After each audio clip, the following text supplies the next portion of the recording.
Good morning, everyone. It is my great pleasure to introduce and to begin this session on online education. I love the theme of this year's symposium, The Tradition Today. And so part of that, of course, is technology. And I am very excited to have this conversation, to have this great discussion about online education. So I'd like to start off by introducing our panel, our esteemed panel. And I'll go ahead and kick it off with Dr. Martin Cawthron.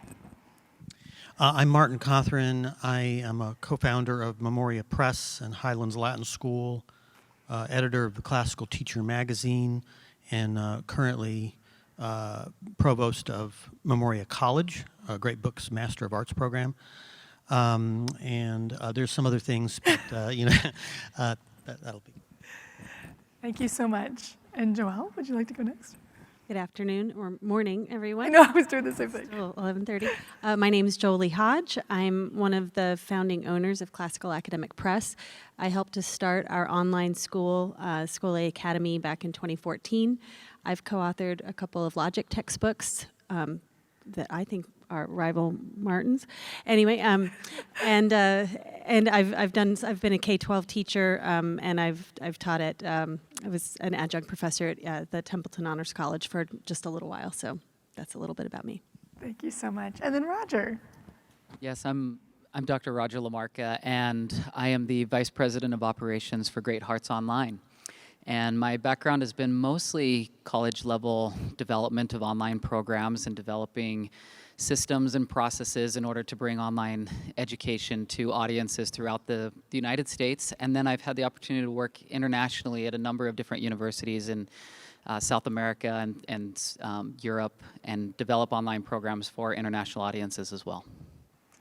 Well, I'm very excited to have a conversation about the combination of online and classical education.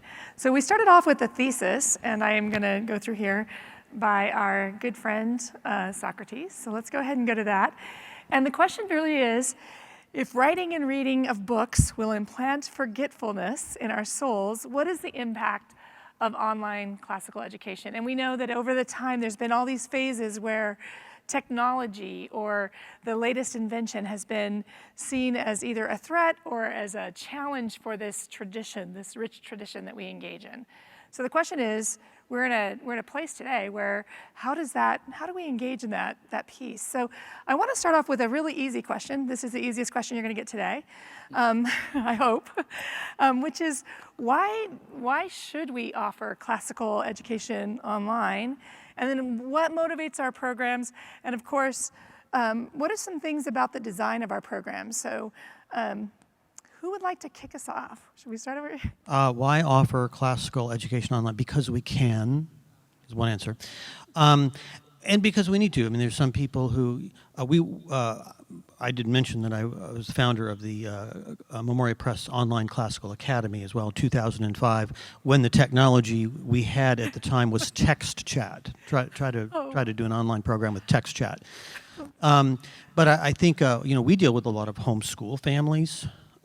Is the most part of our student body, but we have tools now that we didn't used to have, and I think that we need to kind of ask ourselves the questions. Well, look at all the technological advances that we as educators have taken advantage of in the past, and I think that this is a different kind of technology. You had Plato's quote there. He's talking about writing and forgetfulness and the problem of outsourcing knowledge. I don't know that that's too much affected by a Zoom room where you can have a bunch of people together. I mean, I've been surprised by how good a Zoom room is for particularly discussion purposes in the college and for other, more normal classroom purposes in an online school in K through 12. There's each different kind of technology. Writing is one of them, has a different problem and a different virtue. And so I think that the kind of online education that we're all talking about, where we're probably operating in a virtual room, undoubtedly it has problems, but I think we have to ask ourselves the question, is it better not to have it than to have it? Okay. And I think that to have it and have this kind of education available to students is beneficial for the students. That is fantastic. I was just going to add to what you were saying there. I think it comes down to access. I grew up here in Arizona in a very small town. Access to classical education was not available. There was no chance of being able to access all of the amazing materials that we share with our students every single day. Well, through the use of technology, access becomes not only available to small rural communities, but even individuals in large cities or people internationally or all over the world. And if we truly believe in classical education and what it can do for our students, and as we grow and as we develop people, getting that access to them is critical. We have to find ways to expand upon what we're able to do and create that access throughout the nation. And if I could add to my, Please. I'm sorry, Julie. You said a bad thing about me, so I'm going to. I'm a book person, a physical book person. I have a physical library at home, and I'm one of these people who believes that a book in the hand is worth two on Kindle. So I'm sort of a unique thing, which is a Luddite person who works at a virtual school. So I think it's always better if you do have people together. I wanted to make that qualification to what I said. It's always better to have the people physically present. There is something about that, just like I think that a real book in your hand is better than a one online or on a Kindle. But again, we are talking, when we ask the question whether we should do this, it's what alternatives do we have, which I think is part of what you were saying, Roger. Right, right. I agree with both gentlemen. The real point is that embodied learning, I think we would all agree, is best. I firmly believe that, having started the online academy with Skole, and I've taught in a classroom myself. But to both of their points, I think that this is a need that we do have, and it's a way that we can meet the needs of others. Not only is it a benefit for students who don't have access, but the limit of geography doesn't just impact students, it also impacts what kind of educators you can get. And when you do an online education, you really avail yourself of educators from across the globe, which means you really can create a dream team of sorts if you're willing to be patient to find the right educators to do that kind of teaching. And there's lots of kids that just, for a variety of reasons, a bricks and mortar school isn't going to work for them. Whether, you and I were talking a little bit earlier, whether it's the fact that the family travels, perhaps there are special needs situations. There's a whole host of reasons, and we don't always get to decide which ones we think are relevant or valid or which ones aren't. But providing that as an opportunity for people so that they can use it to help meet the needs of their family really does give people options, rather than limiting them and creating yet another barrier of exclusivity for classical education. Well, you have to live in the right community in order to be able to get it. One final thing I'll say is that because embodied learning really is the best, I do think that the students online are best served when teachers have had an in-person teaching in an actual bricks and mortar experience first, so that they can really they know what they're trying to emulate, they know what they're trying to recreate in an online setting. I've hired brand new teachers and had them start teaching right out of the gate online, and they just don't necessarily even know what it is that they're shooting for. So I do think that could be a place where we could put a little bit of boundaries on it and suggest that maybe it's best to have maybe not first-time absolutely green teachers, if whenever possible, teaching in an online setting. Yeah, I was talking to one of my staff earlier today about this, and I thought the teachers who teach in a classroom, they are trained for a number of years to do a very specific job, and they do it extremely well.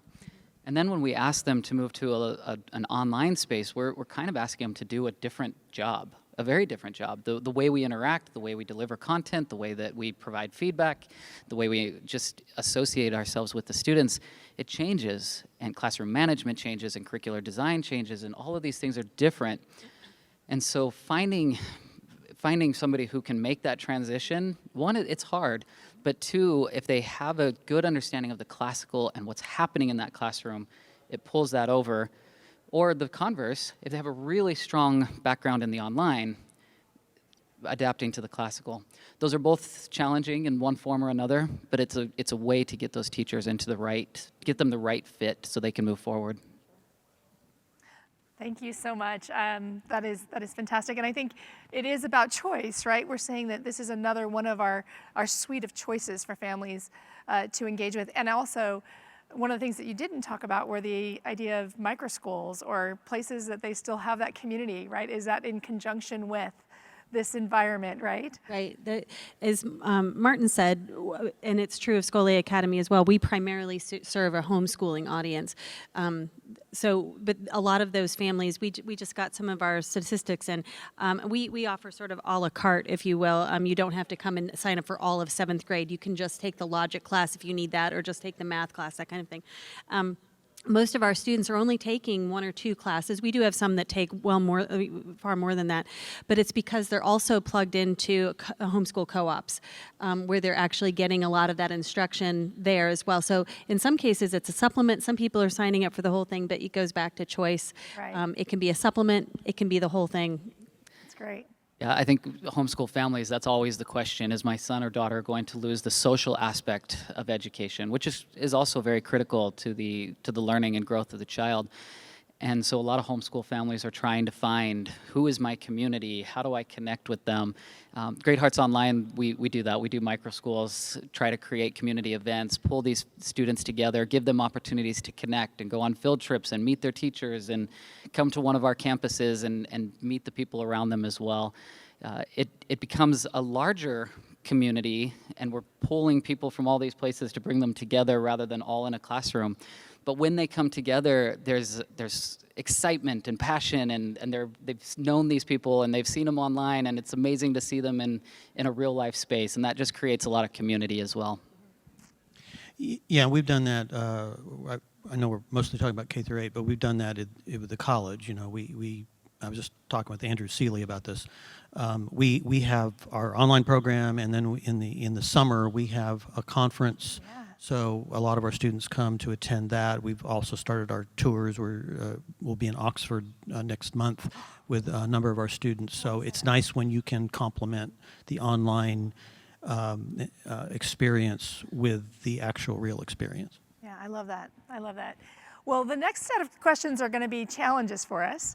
One of the things as we were putting together this discussion, there was a series of questions saying, these are the critique that we hear of online schools. So we're going to start off with this one. One of the things that were brought to our attention these are some comments that we hear about online schooling.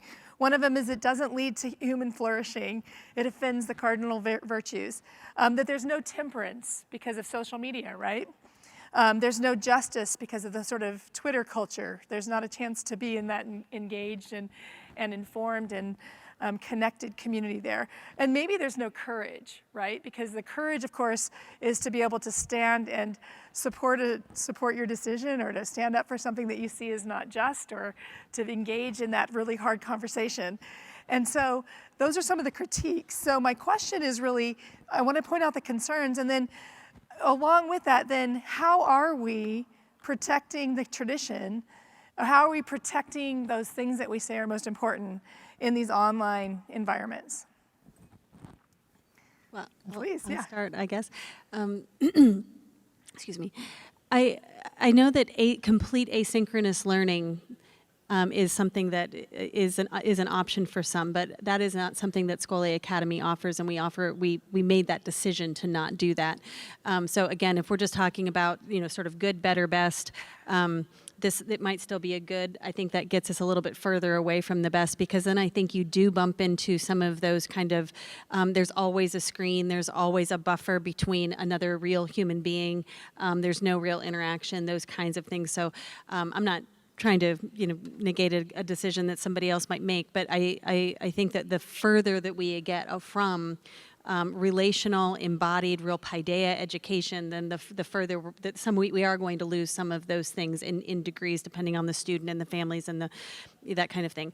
But if we can have interactions with the students in a live learning environment online, I think we can avoid some of those kinds of things. There really isn't a social media, Twitter culture per se in a live Zoom classroom when students are showing up and having rich, enlivened conversations with gentleness and respect, but full of debate and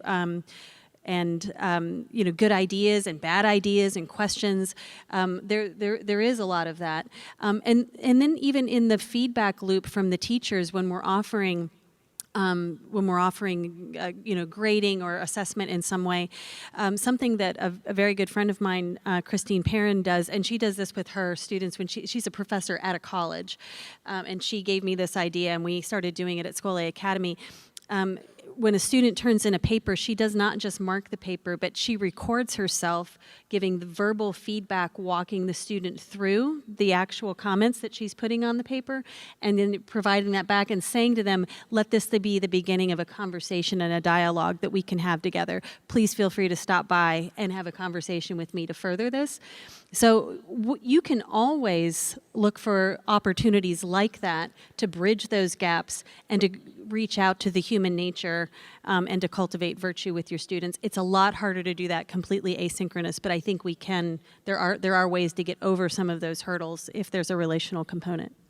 Yeah, I don't think it's a good analogy to compare what you're doing in an online classroom to social media. I have done both fairly extensively, and I don't see much of a similarity at all between the two. Social media, I think, is the way it is in terms of just the politeness of people because of anonymity. Right. You can hide behind a false name. You can hide behind your identity.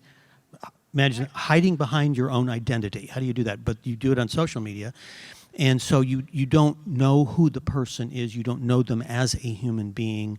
And so you treat them differently. They become an object instead of a subject. And in an online classroom, that's not the case at all. You're there. Everybody can see each other's faces.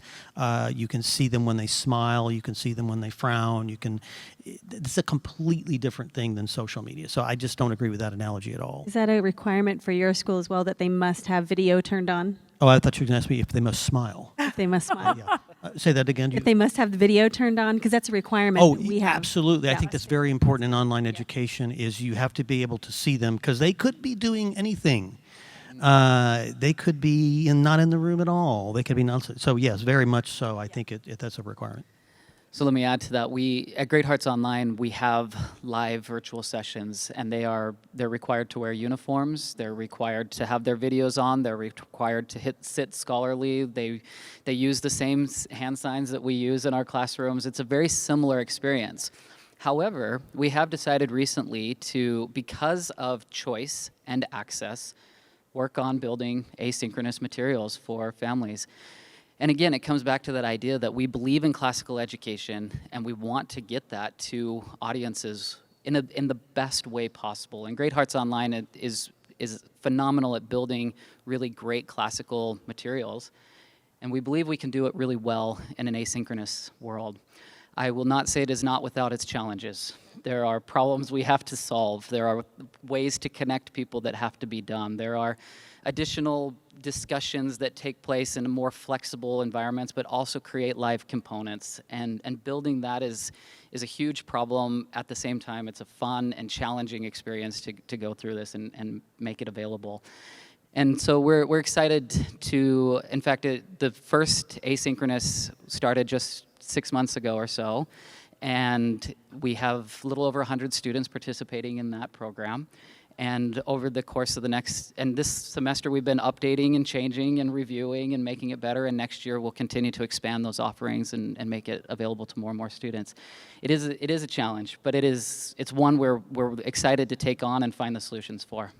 Yeah, and I think having asynchronous elements of the program, I don't think that's any problem at all. I mean, a lot of what we do is live. You have a live class, and then this is also true in our master's program. We make extensive use of collaborative discussion forums because it's easy to have a discussion in person, obviously, but it's also very easy to have an asynchronous discussion in a forum. Where one person is setting forth what they think about something, and then another person is responding, and you get points for that in the way we grade our master's courses, and so I think that is a great complement to the live class. Something just to add, Dr. Amy Richards is here. She is a professor at the Templeton Honors College. She doesn't know that I was going to talk about her. She's done a phenomenal job. If you're here and have ideas about how to structure an online class, her online class that she does incorporates board posting and discussion boards. There's video elements that she puts up as well. There's live discussions via Zoom, and there are personal phone calls with the professor as well that everybody has to check in with, and a variety of other things. She has just really kind of scoped this to sort of leverage the full breadth of the tech and the personhood that we want to try to be leveraging in all directions. I've for 20 years now made the argument that in a classroom you have a 1 to 24 ratio of student to teacher, something along those lines. And obviously there's interactions that take place outside of the classroom. In an online format though, the concept of when you need it, the teacher will appear really is true. Because at 9 o'clock at night when I'm trying to find that answer, the teacher is a phone call away or a text message away or an email away, and oftentimes those responses come immediately, and it becomes a one-to-one relationship. And I think we often think that, in online we're gonna send these students out into cyberspace and they're gonna be lost forever and they're never gonna talk to anybody. But if you build it correctly and you put the right framework into place, it actually gets better. You get a personal relationship. You get better connections in some ways. And that, I think, is the whole design aspect of this. Earlier, you mentioned that you're able to go find this like superstar team of teachers. And I thought, at the same time, you're also to be able to build this superstar team of curriculum and resources and technology. And those combined with superstar teachers gives you just an amazing program that students can interact with and have amazing experiences. I love that. I'm thinking about the course that I was taking at Apex, just for anybody at Great Hearts will know this, and I'm realizing, I have some discussion boards that I am behind on that I need some points for, so I gotta work on that a little bit as well. We're gonna take on one more challenge that was presented as sort of like some other critiques of it, and then we're gonna close with what do we do well. So I wanna go to the next piece here, which is there's some more critics that have come forward, and I grouped these together because they talk about the health of the child. It's unhealthy to be in front of the computer, that they think that there's a decreasing of close reading skills, maybe a decreasing of attention given to the courses. And then of course we always have to consider the impact of social media or social interactions in that space. And I'm curious about not just the protection of but how do we do this well then? How do we handle the idea of being in front of the computer too long? Or are they really learning how to closely read? Are they learning how to, and of course we have the other constraints which aren't on here, things like, well, did they just get the answer off the internet? Right, how do we put those kinds of things in place, and how do we ensure that they're doing their own work and their own thinking? And it'd be nice to see those questions again on the board there. I think, I do think it is unhealthy to be in front of the computer if you're, it's just a matter of the quantity of time you're spending. I mean, if you're spending your time at the computer doing your class and that's what you're doing, and then you get off and go do something else, I think that there's not too much bad with that. But I do think that this problem, I think we are creating this ADHD culture with technology, with the phone, with, anytime you could be sitting there, what if I was sitting here and we were talking over here and I whipped out my phone and started reading my text messages. Right. We do this kind of stuff all the time now, and I'm old enough to still notice it because I remember the time when we didn't do this all the time. But this decline in attention span is a problem but I don't think it's because of the use of a computer for a class. It's the use of a computer for a lot of other things.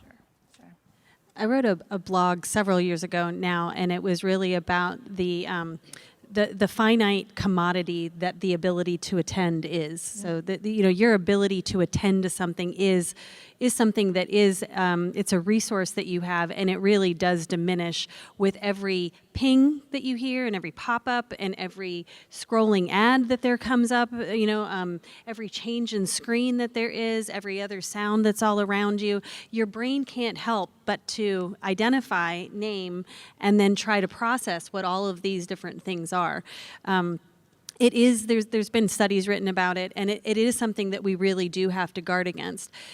To Martin's point, I don't know that the class itself is the problem. If you're adding the class itself onto several other browsers that are all open, and your chat box, and your cell phone that's sitting right there, and your little brother who's playing piano behind you, and your mom who's trying to have a telephone conversation with dad, over off on the side, and then yes, of course, the class, if it's the last thing to be added, then it feels like, well, this is the straw that breaks the camel's back, when really it might be the good thing, and these other things need to be modified.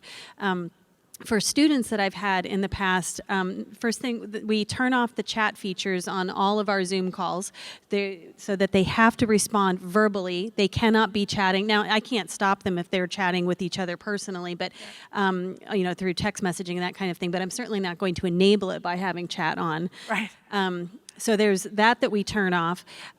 Zoom also has this other feature where you can, and you've probably seen it if you've been teaching on Zoom for a while, a little clock will come up next to the participant's name if they have any other screen that's open on top of the Zoom window, and that means that this is true.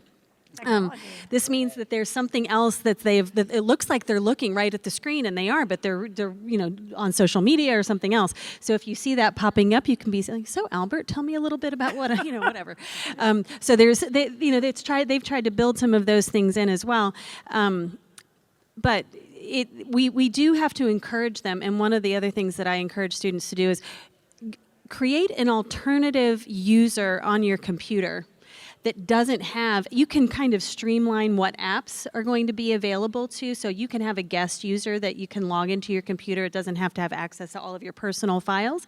You can have, Sophie's, user for school that doesn't have the Google Chrome, that doesn't have instant messaging, that doesn't have a whole bunch of other things, and it might only have Zoom and a few other things in her papers, that kind of stuff. But you can start to limit all of the pieces that are going to be competing for attention as well, but you have to be planning for some of that as well. Anyway. You're 100% correct. In some ways, the technology actually aids in monitoring and taking care and seeing that our students are learning and engaging. The one that comes to my mind is this unhealthy to be in front of the computer. And I support that. Even somebody who's an advocate of online, I think we spend way too much time in front of a screen in some format or another. And so to contrast that, we build in materials that push them away from the screen. One of my favorite projects is in our biology class, we build weather stations. And these students get out, they go hang them on fence posts, they build them with their families, they take pictures of this experience, they post them. We have students print a lot of papers and write with DocCam so we can see their signatures and we can see how they're forming the letters and how they're holding their pencils. We require families to upload all sorts of videos and photos of them out doing academic materials. And it's not just, I'm sitting in front of a computer for 8 hours today and bored out of my mind, hoping I was on social media. It is engaging, interesting, active activities that are designed to teach and learn and help students grow. Yeah, on this issue of decreasing close reading, I do think there is a concern there. And I think that if you are having students read text material online on the screen, I think wherever you can avoid that and have them read it physically, I know in our classes they have real books, and we're talking online about those real books. And, I don't have Windows installed in any of my books. And so I'm not flipping around. I may flip pages, but that's a very different kind of thing. And it's hard to mark things. I have my students master a marking system that I've adapted from one of Mortimer Adler's books. And it's much easier to find things, and I can put a tab on a page. Kindle I find very hard to operate, to do those kinds of things. In a book, again, it's a physical object. It has presence. It's words on paper, and I wrote an article about this called "The Word Made Flesh." There's something about physicality. We are inherently physical beings. We're not inherently virtual beings. And so I think the things that we read, and a book becomes a friend, it becomes an object that has value. This is all extremely important. So I think as we're doing virtual education, we need to be aware of that aspect. I love that. That aspect of things. I think Martin's making a good distinction here on what online education is, and we might be talking more about online instruction than online reading. Right. And I don't know that we should conflate the two Agreed. things. Right. And so if we're talking about online instruction as a delivery mechanism for content and teachers and assignments and all of those kinds of things, that's completely separate. I think I agree wholeheartedly with the fact that students should actually have books. Right. Or if it is a PDF, go print it out. Right. Right. Something like that. So anyway, but there's a difference between those two things. Agreed. And one of the things that we've been working on recently is in a traditional school, you'll have your books that are given to you at the beginning of the year. And at the end of the year, especially textbooks, those are returned to the school. Well, we do marking. We tell students to write in them. We teach them how to do that correctly. And at the end of the year, we don't want them back. They are considered used and consumed, and they are now the property of that individual because it becomes a part of their learning. They want to go back and reference that. They want to see their notes. They want to remember what they were learning. If we take it away from them, they lose that ability to do that. So we teach them how, we give them those books, we put them in front of them and show them how to make that a resource for their lives.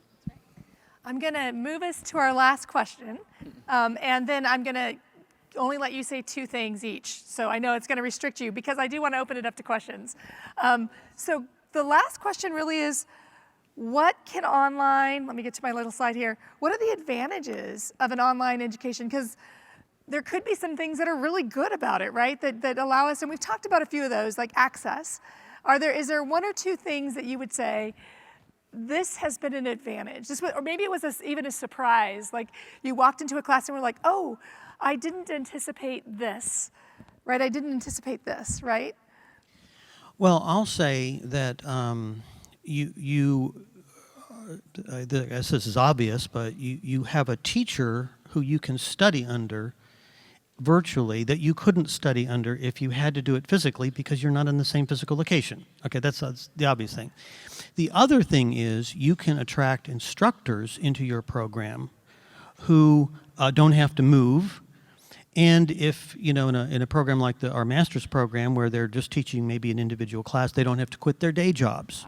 And so you can get really high quality instructors, and students can take advantage of those instructors much more easily. I love that. So I have 2 that have to do with the students. One is every student gets a front row seat in every class, which I think is really helpful for a lot of kids because very often the student that struggles very often intentionally tries to distance him or herself. And as a result of that, there's always the gap. But in this case, everybody's face is the exact same size, and everyone has a front row seat. The other thing that I really like about online education is the opportunities that there are for extension with assignments. I have never considered a paper that a student turns in a final paper. They can have it as their final grade, whatever they got on it the day that they turned it in. But it's always, I enjoy a revision process. I think that students in a physical setting often limit themselves to the finality of when the paper is handed back, that is the end. And in an online setting, when you encourage them to continue, it feels like data and the digital nature of papers going back and forth between each other flows a little bit more easily. It's just an observation. I don't have any data to back that up, but I've had more students take me up on using feedback as a revision online than I ever did when I said, you're welcome to rewrite this, when I handed them a paperback. It went into a notebook and then it was done. That's great. Thank you. I think I would say intentional curriculum development with this concept of we're trying to build a dream team of curriculum and teachers. And it's very intentional.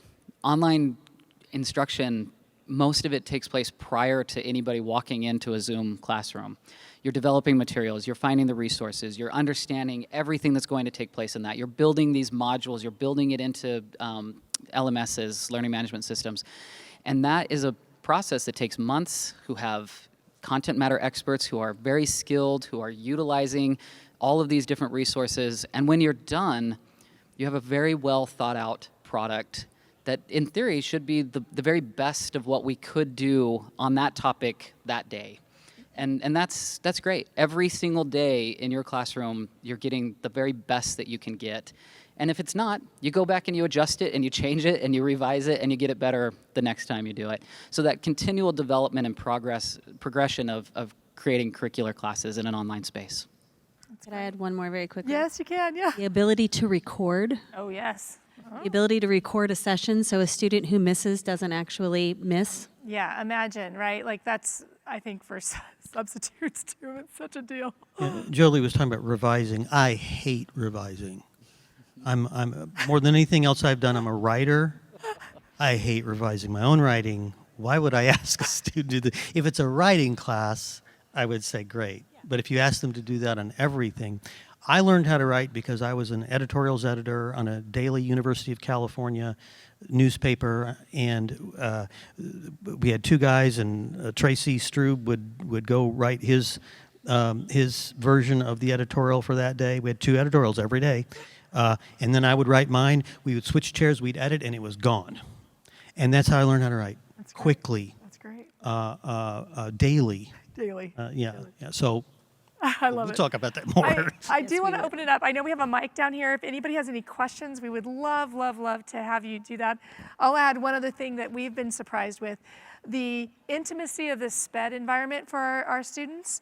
Not just having the teacher with that child individually, but the parent is engaged in this because the parent has to be in the space. And if you think about our special education classes or teachers, they may meet with that family once, maybe twice a year. But in online, it's a weekly or daily even encounter.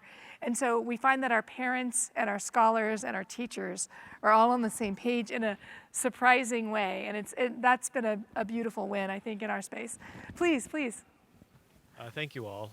So, it seems to me that the development of online education has been about the development of technology, that there are technologies available to us now that weren't available 20 years ago. We couldn't maybe have done this 20 years ago.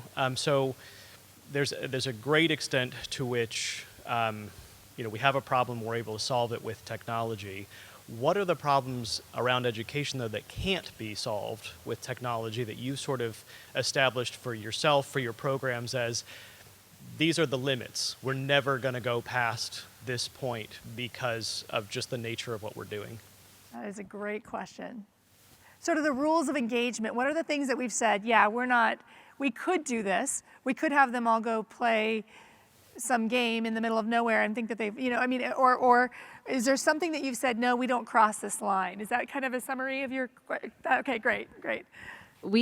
So this is different than what Great Hearts is going to be doing. So this is just the way that School A Academy has structured it. But we do not offer daily or even weekly classes. Or that's not what I'm trying to say. We offer Mommy and Me classes for K-3. It's one day a week. And we provide them with the curriculum so that the mom can come with the student, and it's kind of the flipped classroom idea, so that those children are not online more than once a week for 45 minutes, and they're usually at least with one other person. And that's all we offer for the K-3 level. We have opted not to do the asynchronous learning, as I mentioned before, and we also only offer those recordings to students who have missed for sort of approved absences. You can't just sign up for the class and then not come. So if you are absent for a legitimate reason of some kind, then you're given access to the recording. Or if you attended the class and you're struggling and you wanted to go back and rewatch it, you're totally. But we've put some of those pieces in as well. We also have a liturgical model that we follow, but those are some of the no-fly zones that we've sort of created. That's great. I think the question on will we never is hard to say. Because if you think back to Socrates, he would have said we would never do any of the things we do today. Technology is going to advance in ways that we can't understand and we don't know what it's going to be. I think the question really becomes, what should we do? And what should we do today compared to what should we do 10 years from now or 100 years from now? Technology allows us to do lots of things. There's a lot of ways to solve problems that we face. There's a lot of ways to replicate experiences. There's a lot of ways to do things. That doesn't mean that they're right or good or the best way. And that's a decision that we all have to make. Parents have to make for their children. We have to make as educators, as we're designing and putting that together.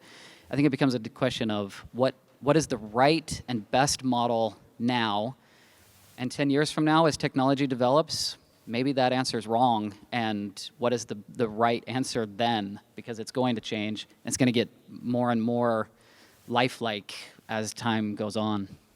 And I'll agree with everything here, particularly the point about the age. Okay, I think online education works best with adults and worst with kindergartners. Okay, and I don't think we even have classes for kindergarten through 8. They're just too young. It involves a certain amount of maturity to do online education. Okay. So part of it is a grade or age. I think that's great. Mr. Daigle, I think we're going to have time for 2 quick questions. So we'll unfortunately need to end at that point. But yeah. So I think at this conference, I've heard every speaker say something about parents, right? Parent engagement, parent relationship to education. In particular, in the classical tradition, right, how do we see the role of the family? How do we see the role of the parent leading as the primary educator? So my question I'd love to hear from you is, how have you found online schooling relate differently to parent participation, either for better or for worse, that we would find in a traditional model brick and mortar school? Well, I'd say, first of all, you're doing online education, at least in most of our cases, because you want to do education at home. It allows you to do it at home. And usually most of our courses are one course or 2 courses or 3 courses. So we're just complementing what a homeschooler is already doing. So, and of course, the parents are already very involved because they're homeschooling in the first place. I would just note that in online school, you're never going to bump into that parent in the pickup line. You're never going to bump into them at the office when you're walking by. I mean, so you have to be very intentional about cultivating a relationship with those families, and that involves a lot of orientation, a lot of planning, a lot of good communication, a lot of invitations for them to come and either see or to connect with you. But it is very easy to assume that no news is good news when it comes to parents, and that's rarely the case. So I encourage my teachers to go and sort of mine for conflict by getting ahead of it and over communicating and those kinds of things. So you do have to be intentional about it in an online setting. It's marvelous. I think just quickly I would say the audience who is choosing to go online, for the most part, have parents who are choosing to put them in that environment for a specific reason. They're involved in those decisions. They want to be a part of their curriculum or their learning or be engaged in what's happening there. And so in many, many cases, the parent is more involved because they're choosing to. That's why they're choosing to choose this type of education. And have them keep the volume on so that the parent can hear it, and you don't need to be paying a lot of attention, but just while you're washing dishes or whatever, Right. even if it's just background noise, I think that's always a good idea. I do too. Okay, last, and we'll just let him close with one quick comment. Sorry about that. No worries. Thank you. I'm a big fan of online, director of online for a classical school here. And I pulled my kids out of a brick and mortar, and they're online with me for very specific reasons, and it's been a very beautiful experience. But I wanted to ask, one thing that I found in my program that is a little bit more of a challenge is music online. Yes. So I'd love to hear Do you guys have wonderful hard. ideas of how you do music online? So hard. So, sorry, I was just going to say, I love this question. And I was working at a university a few years ago, and they said that we'll never get to the point where we can teach dance online. And I thought, challenge accepted, right? Like, we can figure that out. And so I went and did some research on it, and I figured out that to Pile, which I'm not a dancer, so I apologize. When you watch a teacher do it, you have half a second to see perfect form, and the teacher, no matter how good they are never going to have perfect form. But when you take the time to develop a module around it, you can show it from every angle. You can spin it around in a 3D model. You can take the time to study it and mimic it. And that's something that can't be done sitting in front of a teacher in a classroom environment. But it can be done in an online format. Music is one of those that I think is similar to that. And I'd love to hear like cool ideas, but I think there's some really cool things that we can do with it. I think it depends on what you mean by music. If you mean music theory, if you mean studying the history of music, that's one thing. But performance music, I think it's the same question as can I play baseball online? Yeah. All right, I think we're done. Thank you so much, panel. Thank you so much. I know we're here for a little bit if anybody has any further questions, but we are delighted to have had this conversation. Thank you for your time, and